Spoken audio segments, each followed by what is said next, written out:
36,000 cusecs ನೀರನ್ನು ನಾವು ಬಿಡ್ತಾ ಇದ್ದೀವಿ. ಇದು ನಾವು ಬಹಳ ಕ್ಯಾಲ್ಕುಲೇಟ್ ಮಾಡಿ ಹಂತವಾಗಿ ಇನ್ಕ್ರೀಸ್ ಮಾಡ್ಕೊಂಡು ಬಂದಿದ್ದೀವಿ. ಫಸ್ಟ್ 15,000 ಕ್ಯೂಸೆಕ್ಸ್ ಬಿಟ್ಟಿದ್ದೀವಿ, ಮತ್ತೆ 20,000 ಕ್ಯೂಸೆಕ್ಸ್ ಬಿಟ್ಟಿದ್ದೀವಿ, ಮತ್ತೆ 25,000 ಬಿಟ್ಟಿದ್ದೀವಿ, ಮತ್ತೆ 30,000 ಕ್ಯೂಸೆಕ್ ಬಿಟ್ಟಿದ್ದೀವಿ, ಮತ್ತೆ 35,000 ಕ್ಯೂಸೆಕ್ಸ್ ಬಿಟ್ಟಿದ್ದೀವಿ. ಇದರ ಜೊತೆ ಮಾರ್ಕಂಡೇಯ ರೇಣುಕಾ ಸಾಗರ್ ಡ್ಯಾಮ್ ಇಂದ ಈಗ ಅದನ್ನು ಹಂತವಾಗಿ 2,000, 3,000, 4,000, ಈಗ 7,000 ಕ್ಯೂಸೆಕ್ಸ್ ಬಿಟ್ಟಿದ್ದೀವಿ. ಇದು ಯಾಕೆ ಹಂತವಾಗಿ ಬಿಡ್ತಾ ಬಂದಿದೀವಿ ಅಂದ್ರೆ ಜನರಿಗೆ ತೊಂದರೆ ಆಗಬಾರ್ದಂತ ಹೇಳಿ, ರೈತರಿಗೆ ತೊಂದರೆ ಆಗಬಾರ್ದಂತ ಹೇಳಿ ಸ್ಲೋಲಿ ಇದು ರಿಲೀಸ್ ಮಾಡ್ಕೊಂಡು ಇನ್ಕ್ರೀಸ್ ಮಾಡ್ಕೊಂಡು ಬಂದಿದ್ದೀವಿ. ಈ ಎರಡು ನಮ್ಮ ಈ ಕ್ಯಾಚ್ಮೆಂಟ್ ಇಂದ ಜಲಪಾತ್ರದಿಂದ ಈಗ ಲೋಳ್ಸೂರ್ ಬ್ರಿಡ್ಜ್ಗೆ ಈ ಪಾಯಿಂಟ್ ನಾವು ಎಲ್ಲಿ ನಿಂತ್ಕೊಂಡಿದೀವೋ ಇಲ್ಲಿ ಬಂದು ಸಂಗ್ರಹಣೆ ಆಗುತ್ತೆ.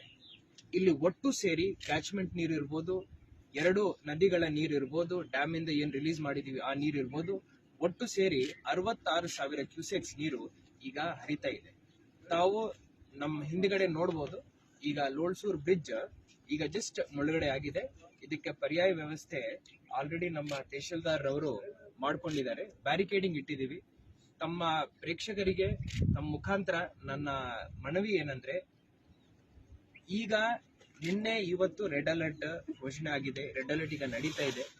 ಮಳೆ ಪ್ರಮಾಣ ಸ್ವಲ್ಪ ಕಡಿಮೆ ಆಗಿದೆ ಅಂತ ಹೇಳಿ ತಾವುಗಳು ಹೊರಗಡೆ ಹೋಗಿ ನದಿ ಪಾತ್ರಕ್ಕೆ ಹೋಗಿ ನದಿ ಬದಿಗೆ ಹೋಗೋದು ಸ್ವಲ್ಪ ಪ್ರಾಬ್ಲಮ್ಯಾಟಿಕ್ ಆಗುತ್ತದೆ.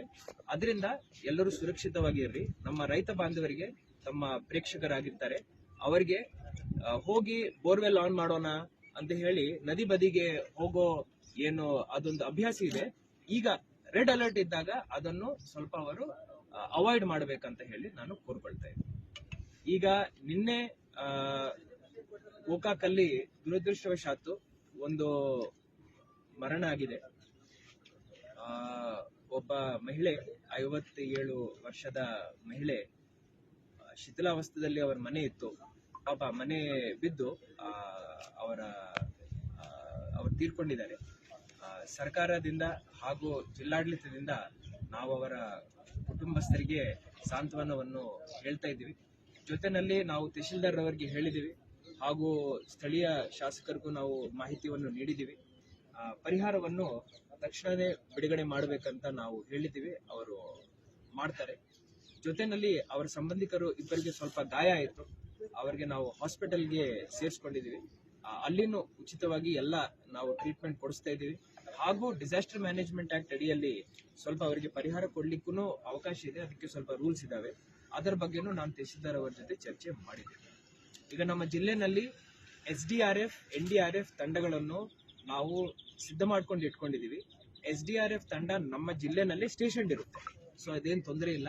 NDRF ತಂಡ ನಮ್ಮ ಪ್ರಧಾನ ಕಾರ್ಯದರ್ಶಿ ಡಿಸಾಸ್ಟರ್ ಮ್ಯಾನೇಜ್ಮೆಂಟ್ ಅವರು ನಮಗೆ ಏನು ಮಾಹಿತಿಯನ್ನು ನೀಡಿದ್ದಾರೆ ಅಂದ್ರೆ, ನೀವು ನನಗೆ 4 ತಾಸು ಮುಂಚೆ ಹೇಳ್ಬಿಟ್ಟಿದ್ದೀರಂದ್ರೆ ಇಡೀ NDRF ತಂಡವನ್ನು ನಾವು ಬೆಳಗಾವಿಗೆ ಕಳಿಸ್ತೀವಿ. ಬೆಳಗಾವಿ ಹಾಗೂ ಉತ್ತರ ಕನ್ನಡ ಜಿಲ್ಲೆ ನಮಗೆ ಹೈ ಪ್ರಯಾರಿಟಿ ಡಿಸ್ಟ್ರಿಕ್ಟ್ಸ್ ಅಂತ ಅವರು ನಮಗೆ ಹೇಳಿದ್ದಾರೆ.